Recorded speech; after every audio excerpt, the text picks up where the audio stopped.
Well, the introduction of the SAFE Act in the Missouri House of Representatives is what we're going to be talking about. If you're a regular listener or viewer of Washington Watch, you will recall that Family Research Council has been championing the SAFE Act, also known as the Save Adolescents from Experimentation Act.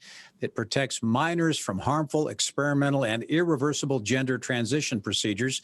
Well, earlier today, the state of Missouri was presented with its version of this important legislation.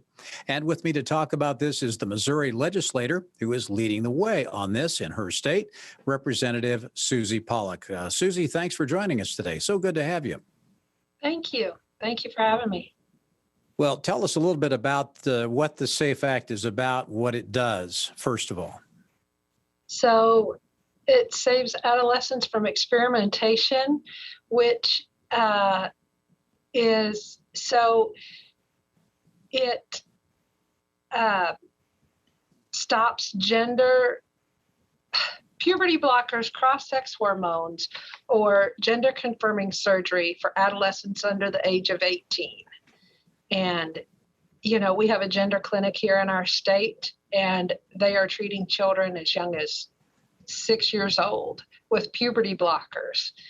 And those drugs have terrible lifelong negative effects. I'm a cardiovascular specialist, and so the cardiac issues,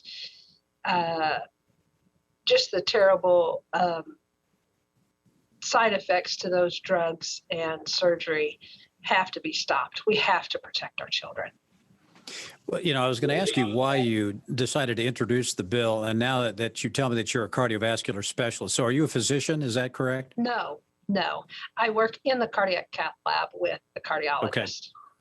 So let's get into a little bit of medicine here, if you don't mind, and tell us what some of the impacts are for the different things, the puberty blockers, those sorts of things. What kind of impacts do they have on a young person, both short-term and long-term? Right. So the puberty blockers, they say it just postpones puberty.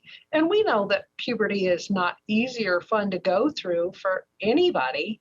But there's so many things that happen with natural puberty. That's when all of our growth, that's when so many bodily functions develop, and those hormone surges. God made no mistakes when he created us, and it's phenomenal the way that our bodies work, and any interruption in that can cause stunted growth, cardiovascular disease, all kinds of problems, and irreversible infertility. So in my view, doctors who are involved in this kind of treatment, I think, are practicing medical malpractice. And I heard somebody refer to this and made a comparison with frontal lobotomies that used to be done supposedly to help with who knows what sorts of conditions, but that we will look back on this kind of treatment of young people, or of anybody for that matter, the way we look at the ridiculousness of committing frontal lobotomies on people. Yes. Would you agree with that assessment? I completely agree with that. And the experts in the field, the endocrinologists that don't agree with this new scope of practice they're doing, they've been silenced through this whole process. And that is so sad that, they just silence the ones that have been doing this for 30 or 40 years. Yeah, it's unbelievable. Well, all right, tell us a little bit about the bill. Break it down and explain what it does, what it would do. Now, this is not the first bill of this nature in the country. I understand the state of Arkansas also has introduced or maybe has passed such a bill. But tell us what it does. What kind of restrictions does it place? So it just stops it. It makes it illegal to practice giving children cross-sex hormones, puberty blockers, or any kind of surgery. And currently they don't do any kind of surgery in the state of Missouri, but it's not in law. And so I really want to get that in law and protect children, because who knows where things can progress to and what they'll be trying next, because all of this is experimentation. So it also stops insurance carriers from having to cover these experiments, and it protects taxpayers from paying for it also. Absolutely. Well, what kind of support or opposition are you seeing in Missouri to the SAFE Act that you've introduced? Well, so I have filed 2 bills prior to this in the 2 previous years. So I just filed this bill today. I'm sure the opposition will be rolling out really fast.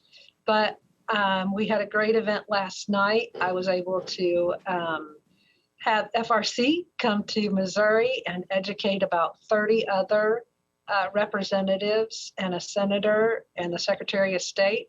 And it was a phenomenal event with great education and talking points given and the whole background. And I already have 5 co-sponsors, and I just filed it at like 10:45 today. Wow, that's great.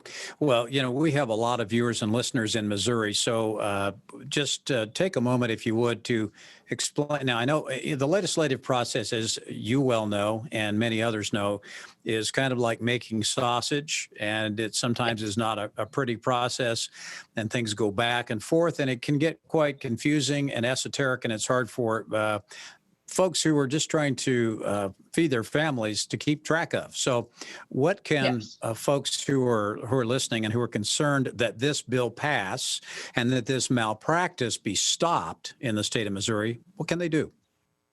They can contact their representative and their senator and ask them to please support House Bill 2649, and they can co-sponsor.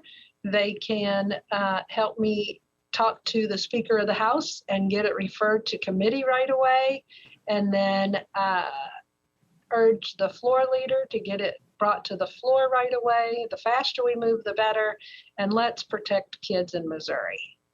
Absolutely. Well, Suzie, thank